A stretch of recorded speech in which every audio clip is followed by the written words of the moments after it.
Con la luz del sol preparan a la yeguada, aprietan las alforjas y se ponen en marcha. Tras 4 meses en la laguna del Cañizar, hoy ha llegado el momento de regresar a Domeño, en Valencia. El camino más o menos son sobre 7 días de ruta, pero pararemos en la Puebla 2 o 3 días, dependiendo de cómo se haga, para microchipar y separar los potros. Es la única yeguada trashumante que recorre 3 provincias y 2 comunidades autónomas. 7 ganaderos conforman a día de hoy la asociación La Dula. Llevan más de una década haciendo esta ruta. Las etapas están establecidas, pero el ritmo lo marcan ellos. Su viaje queda documentado. Y el mundo del caballo me encanta, me ha encantado siempre.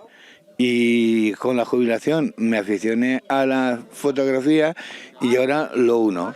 Por el camino estos animales hacen una labor medioambiental muy importante porque se van comiendo los carrizos y las hierbas que encuentran, dejando así los senderos y los montes por los que pasan más limpios.